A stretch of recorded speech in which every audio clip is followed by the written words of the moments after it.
has strained the health systems in the counties.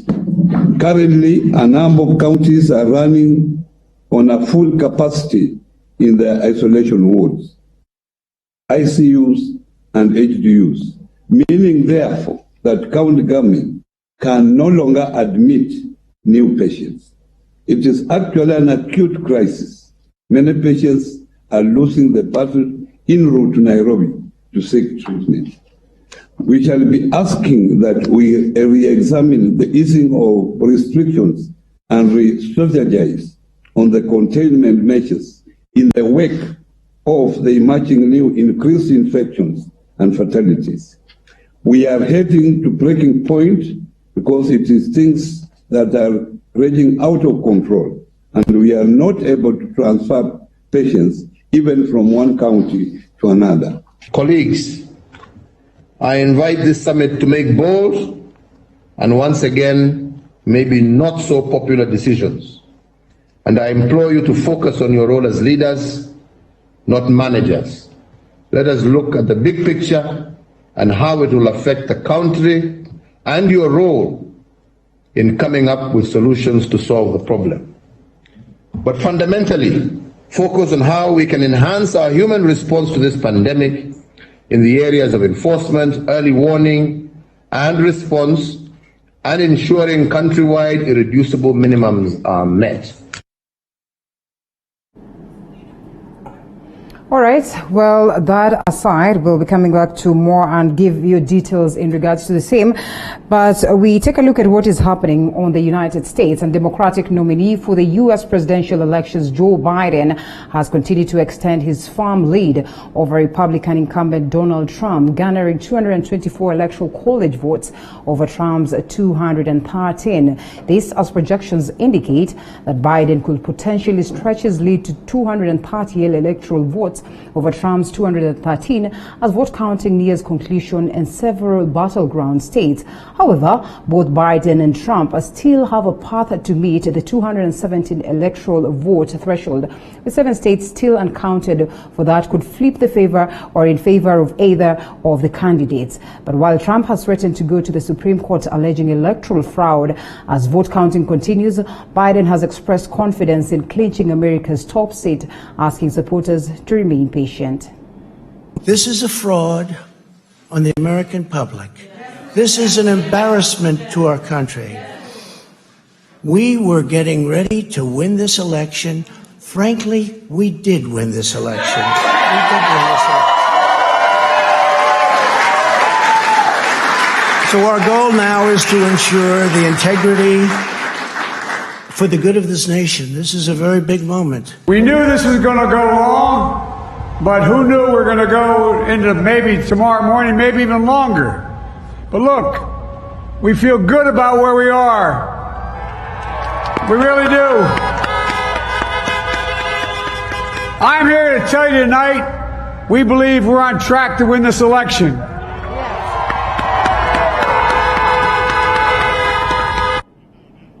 Well, the County Assemblies Forum has supported the Building Bridges initiative that was recently launched. The County Assembly members say their issues, which include the revenue allocation, were addressed in the report. The forum has also appreciated the inclusion of Ward Fund in the report. I wish to say at the outset is that we are happy that the 2 principles in the BBI process are contacting and consulting with the stakeholders. We were happy to see His Excellency the President and the Prime Minister meet members of Parliament and the Senate in Naivasha. We are also happy that the concerns of the members of the Senate and the members of the County Assembly, of the National Assembly, were addressed to their satisfaction.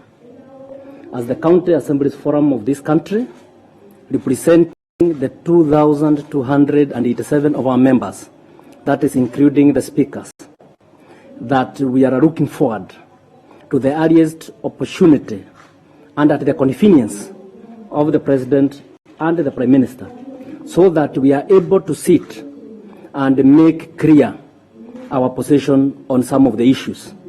We thank the Hajj Committee because most of our issues were addressed, although we had wanted 45% of all the revenue to go to the counties, and of the last audited accounts not approved by Parliament, the last audited, 45% of it, that 5% is good enough. And a number of people dealing with severe health conditions are on the brink of slipping into poverty due to high hospital bills not covered by medical insurances. Many have resulted to harambes where few have been able to meet their targets. Sharon Baranga with the details. 9th September 2020, Halinish Ndunge Yusufu and her husband welcomed their baby girl. But their joy will be short-lived after their daughter was diagnosed with a heart condition. This will mean that the baby had to undergo a number of surgeries to help correct the problem. Of course, as a parent, you feel helpless. You don't know how to help your little one, and that she even had to undergo a surgery within her first 2 weeks of life. And another one was scheduled, was really unnerving for a parent. They used up all their savings and now depend on relatives and well-wishers. Their medical insurance covered very little.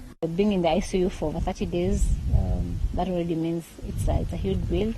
As at yesterday, we were at 4.2 million Kenya shillings, still counting because baby is still in the ICU. And we have another surgery, open heart surgery, to be done as from 3 months and above. Halinish had to relocate from Wote town in Makueni to Nairobi to seek for medical attention, adding to her financial burden. The government should invest in equipping our hospitals, especially at the county level, with the required technology to deal with cardiac issues, and the proper doctors to also be able to deal with the cardiac issues at the county level, so that we're able to receive medication right in our areas without having to go to the capital to seek medical attention. You find that the insurance has given them like 2 sessions or 5 sessions, and then next they are told insurance is not going to cover this. In another part of Nairobi is Elsie Nandwa, who is suffering from an autoimmune condition. Like Halinish, her medical cover cannot foot her bills. I've been using the insurance from November till this year, June, and they said they won't pay. And the bill was 569,000. I was so stressed, I cried, because it's very obvious you'll get stressed over that. These patients who have autoimmune diseases, even the private insurance tend to shy away from them. Elsie, Imesha, and another step. A number of patients slapped with high hospital bills turn to well-wishers for help, but few get to raise their targets. Sharon Baranga, TV 47. Pretty much unfortunate there. And to another sad story, a 17-year-old Form 4 candidate has been forced to cut short her education to continue battling with sickle cell anemia. This follows the cancellation of her clinics at Kakamega General Hospital as focus shifts to COVID-19 patients. Mulini Kerry now reports. The upsurge in numbers of COVID-19 cases in Kakamega County has tremendously affected patients battling terminal illness, with the attention of medics shifted to combat COVID-19. Karen Yeswa is one of such patients affected, and her mother tells us how they strive to cope up. Karen akona ugonjwa wa damu ambao unaitwa sickle cell, na ni ugonjwa ambao unamfanya anakuwa mgonjwa kila wakati, anapata conditions zingine, malaria, bacterial infection kila wakati, na kila wakati anakuwa attacked, anakuwa na uchungu mwingi sana mpaka analia akigaragara.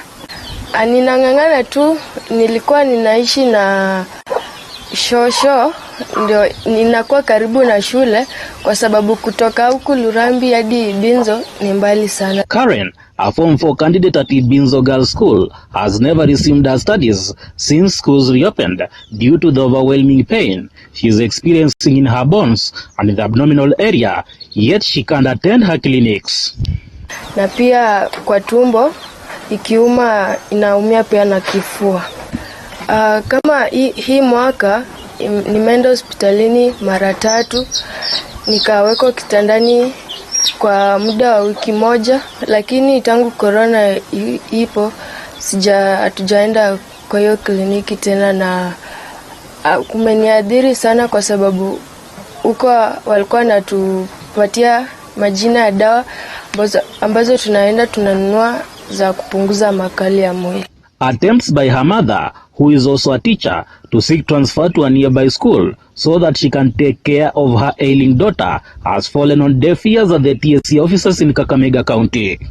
Mawazo yangu yanakuwa yamechanganyikiwa kila wakati, kwa sababu lazima nishughulikie wanafunzi wa shule, kwa sababu pia kupitia njia hiyo ndio tunapata mkate wetu. Nimejaza hizo forms za transfer mara kadhaa, na ya mwisho kujaza nilijaza wakati walikuwa wanazichukua ambao ni mwezi wa Novemba. Hata mimi mwenyewe nilienda kwa ofisi mwezi wa Januari nikaeleza shida zangu, lakini hakuna mtu alinisikia. Her mother says it has become problematic to access drugs since the closure of Kakamega Referral Hospital, leaving her to bear the pain and psychological torture that come with sickle cell anemia. Hakuna madaktari wa kutosha, kwa sababu hata ukienda kliniki wakati tulikuwa tunaenda unapata daktari ni mmoja, na siku nzuri utapata daktari ni 2, lakini tuko wengi. Nafikiri wanashughulikia corona zaidi, na wagonjwa ambao wana hizi hali, hata kama sio anemia, kuna hali zingine kama kansa, kuna hali zingine kama diabetes. Nafikiri wagonjwa kama huenda wamesahaulika na serikali. Nimepigia senator wetu Cleophas Malala, hakushika simu. Nikamtumia ujumbe, hata nikamuomba ajoin WhatsApp group yangu, hajajibu. Alisoma tu na akanyamaza. Tumejaribu kumfikia MP, alisema tu ataona, lakini hatujaona chochote ambacho wametusaidia. Molindi Kerry, TV47, Kakamega. And women members of parliament under the Inua Mama movement are currently addressing the media on the BBI. Let's cross over there and listen in. Independence will be constrained. We have seen this practice before. The BBI proposes the expansion to expand the executive, but there is no provision for gender equity within the proposed 5 top seats created in the executive. It also has taken away vetting and parliamentary oversight over executive appointments. The BBI does not mention how the 2/3 gender rule will be achieved in the appointive offices, which include civil service, parastatus, the diplomatic corps, among others. Women are being asked to celebrate BBI proposals for the governors and running mates, which proposes that the governor shall consider a person of the opposite gender. Considering is not compulsion, and therefore the BBI proposal does not guarantee 50-50 gender parity because it leaves it to the discretion of the gubernatorial candidate. It should be noted that BBI proposal makes no such consideration for the executive at the national level. At the county level, where the 2/3 has been attained, the BBI proposes to put a sunset clause by removing Article 177 that provides for 2/3 gender principle in the counties. This effectively contravenes the basic principle of inclusivity that stands in perpetuity as enshrined in the Bill of Rights in Article 27(8). The BBI further proposes to infuse partisanship into the IEBC, negating the principle of its independence. We wish to state that elections are about people and political parties. The IEBC must be free from any political interference, to manifest the will of the people in electoral processes. It is also disconcerting that the BBI proposes to create the office of Judiciary Ombudsman. We see this as an attempt to taking away the independence of judiciary. We interpret the proposals at the BBI as seeking to give inordinate power to political party leadership so that they can exercise control over MPs and the legislature as a whole. In conclusion, we wish to state that for the women of Kenya, constitutional gains have been a 30-year journey to date.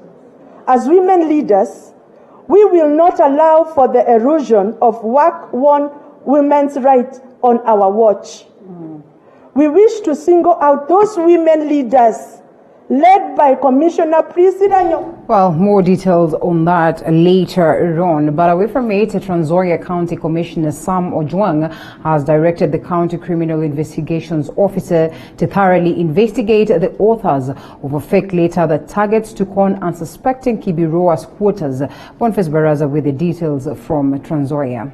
Addressing the press outside his office after holding a consultative meeting with squatters and Sabot Council of Elders, Ojwang asked all people who have been conned to provide information to relevant authorities for necessary action to be taken. Hizi documents zote ambazo zinasambazwa katika town hii na ama county hii eti kwamba ati shamba hiyo 11122 kule Kiboroa ambao ni ndani ya Trans Nzoia East ni fake, ni null and void. Kwa hivyo hakuna shamba ambayo iko huko LR number 11122 ambayo inagawiwa mtu yoyote. It is believed that many people have lost their money on the promise of benefiting from the land. On her part, Trans Nzoia County Executive Committee member in charge of lands and planning, Christine Tangole, distanced herself from the fake letter that was issued by the said perpetrators. Kama county government, we want to distance ourselves with that, because for that to happen, lazima mkubwa wa county ambaye ndio governor ajue, na pia ofisi yangu ambaye nawakilisha governor lazima nijue, na pia chief officer wangu. Hiyo sahihi ambayo imewekwa sio sahihi ya chief officer wangu, wala sio sahihi yangu, wala sio ya excellency the governor. Kwa hivyo hayo makaratasi tunataka kufuatilia tujue ni kina nani walikuwa wamefanya hiyo kazi ambayo ni ya utapeli. However, area leaders emphasized the need for the resettlement of the suffering squatters. Tumekuwa tukisumbuka sana, mtu akiporoa squatter akikufa, tunaomba mahali hata kusikwa peke yake. Hata mahali ya kufuga ng'ombe hakuna. Sisi tunaendelea kuomba ya kwamba serikali kuu, tunaona mkiopatia squatters wengine mashamba. Ni nini ngumu kupatia Kiboroa squatters ambao wanaishi Saboti pia kupewa shamba kama hiyo? Kuna watu wametumia majina ya Kiboroa na they have registered with the social services ya kwamba they are the people who are living in Kiboroa. Ya kwamba those groups should be investigated, and I'm requesting that all those groups should be registered ili to diffuse confusion in the county. Mimi naimiza watu wetu nyumbani huko, watu wa Kiboroa, hiyo shamba ipeanwe, hiyo shamba ni ya forest. Lakini county commissioner amesema kuna list wanaangalia na wale watu watakuwa settled ambao majina yao ilikuwa imechukuliwa na sio watu wengine wa nje kutoka mahali pale. 1188 acres piece of land currently under the custodian of KFS and KWS has been born of contentious for decades. Boniface Barasa, TV47, Trans Nzoia County. Kenya's Special Envoy to South Sudan, Kalonzo Musyoka, has urged leaders among Salva Kiir and Dr. Riek Machar to prioritize the country's interests before their own as they seek a lasting solution to decades of conflict in their country. Kalonzo, while addressing the National Dialogue Conference in Juba, urged the South Sudanese leaders to embrace dialogue and embrace each other for the betterment of their countrymen. Kalonzo was accompanied by Kitui Women Representative Irene Kasalu and Kilomi Member of Parliament Thaddeus Nzambia. And I implore my friend and brother Dr. Riek Machar and IO to always place the interests of the country before self. That is, I'm coming to mention that to you. A great person. But you also had very interesting things that if I was to come from Kenya and want to take part in elections in this country, I must start a militia group. For goodness sake, this is the wrong way to start in a democracy. We in Kenya started dialogue, because you can never stop dialoguing. 57 years since independence, you're only 9 years, and it is well that we encourage you to continue and deepen your dialogue. We have started what we are calling Building Bridges Initiative. And I want to really ask that if you can import that measure of political discourse from Kenya, that you argue and you quarrel with your mouths, but you do not use the gun, the barrel of the gun, you're getting somewhere. Therefore, I want to urge that we demilitarize South Sudan, that this is a year when Africa has decided to silence the guns. And this is where it should begin. The cost of construction for roadworks and housing in 5 counties is set to go down following the opening of an ultra-modern concrete crusher in Laikipia West. Gatundia Concrete Limited was officially opened, with Rumuruti area paving way for contractors to get building materials from the site. The private project, which is estimated to cost over 200 million shillings, will benefit Laikipia, Samburu, Nyandarua, parts of Baringo and Nakuru counties. Speaking during the launch, leaders hailed the new development as it would also create hundreds of jobs to local youths. We also know the contribution that the plant will play in our economy.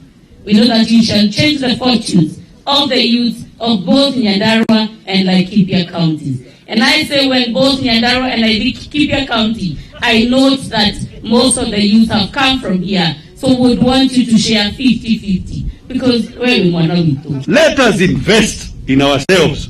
Manake, investor ni sisi. It is not just the foreigner. Investor ni sisi tukiwa kwa nchi yetu. The only thing that can bring a project like this one down is the politics of this country. Wakati unafanya kazi nzuri, watu wengine ni maneno. And now let's get sporty.